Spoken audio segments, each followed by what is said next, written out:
আমাদের draft voter list publish করা হয়েছে। আমরা ইলেকশনের একটা টেন্টেটিভ ডে ডিক্লেয়ার করেছি, সেটা হচ্ছে 13 জুন 2026। তো এই বছরের ইলেকশানটা আসলে আমাদের একটু পিছিয়ে গেছে। বার কাউন্সিলের ইলেকশন ছিল ফেব্রুয়ারি মাসে, এইসব কারণে একটু পিছিয়ে গেছে। আমরা 13 জুন আমাদের একটা টেন্টেটিভ ডে ডিক্লেয়ার করেছি।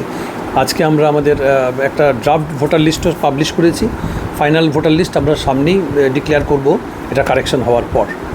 আজকে পর্যন্ত এতটুকুই খবর।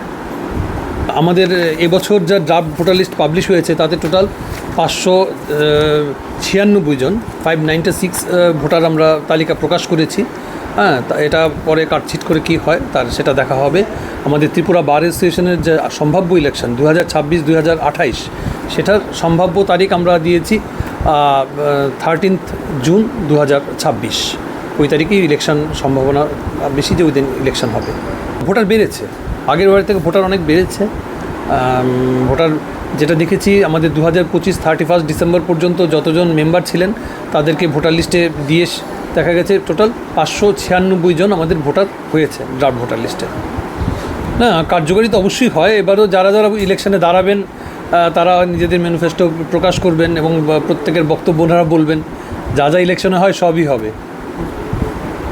দেখুন, ত্রিপুরা বার অ্যাসোসিয়েশন ত্রিপুরার মধ্যে একটি সবচেয়ে বড় বার অ্যাসোসিয়েশন। এখানে ম্যাক্সিমাম আইনজীবীরা এখানে জয়েন করছেন।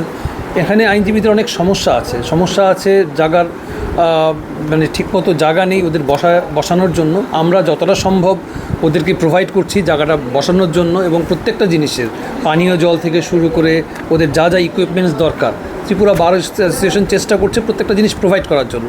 যদিও সবসময় যে করে উঠতে পারছি তা নয়। হ্যাঁ, এতগুলি অ্যাসোসিয়েশন এবং জায়গা এত ছোট, এত অ্যাডভোকেট এখানে জয়েন করছেন, প্র্যাকটিস করছেন।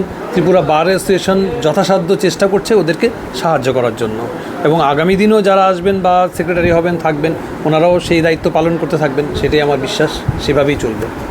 সুপ্রিম কোর্টের একটা আদেশ অনুযায়ী, গাইডলাইন অনুযায়ী আমরা আমাদের নির্বাচনে যেমন 10 জনের জন্য এক্সিকিউটিভ মেম্বার ছিল, সেখানে 30% মহিলাদের জন্য রিজার্ভ থাকছে। 10 জনের মধ্যে 3টা পোস্ট রিজার্ভ থাকবে মহিলাদের জন্য। এছাড়া আমাদের যে প্রেসিডেন্টের পোস্ট একটি পোস্ট, ভাইস প্রেসিডেন্টের একটি পোস্ট, সেক্রেটারির একটি পোস্ট, সেজন্য সিঙ্গেল পোস্টে কোনো রিজার্ভেশন হচ্ছে না। এবং অ্যাসিস্ট্যান্ট সেক্রেটারির যে 2টো পোস্ট থাকছে তার মধ্যে একটি পোস্ট মহিলাদের জন্য রিজার্ভ থাকবে, অন্যটি আনরিজার্ভ থাকবে। এই নতুনত্ব আমরা এনেছি এবার জেনারেল বডির মিটিংয়ে, সেটাই সিদ্ধান্ত হয়েছে। মোট 15 জনই থাকছেন। একটি থাকছে প্রেসিডেন্ট পোস্ট, একটি থাকছেন ভাইস প্রেসিডেন্টের পোস্ট, একটি সেক্রেটারি পোস্ট, 2টো অ্যাসিস্ট্যান্ট সেক্রেটারি পোস্ট, যার মধ্যে একটি মহিলার জন্য রিজার্ভ। বাকি থাকছে 10টি এক্সিকিউটিভ মেম্বারের পোস্ট, সেখান থেকে 3টি পোস্ট মহিলাদের জন্য রিজার্ভ করা হয়েছে। इस अक्षय तृतीया स्वर्ण कमल लाया है स्वर्ण अक्षया ऑफर 14 अप्रैल से 2 मई तक। पाइए डायमंड ज्वेलरी पर 100% मेकिंग चार्ज ऑफ और गोल्ड ज्वेलरी पर 30% मेकिंग चार्ज ऑफ। हर खरीदारी पर अश्योर्ड गिफ्ट्स, साथ ही जीतिए 2 गोल्ड नेकलेसेस, 11 गोल्ड कॉइन्स या 5 डायमंड रिंग्स लकी ड्रॉ में, और अपना पुराना सोना बदलिए पूरी कीमत पर। आज ही विजिट करें स्वर्ण कमल ज्वेलरी, अगरतला, उदयपुर और धर्मनगर। TNC apply.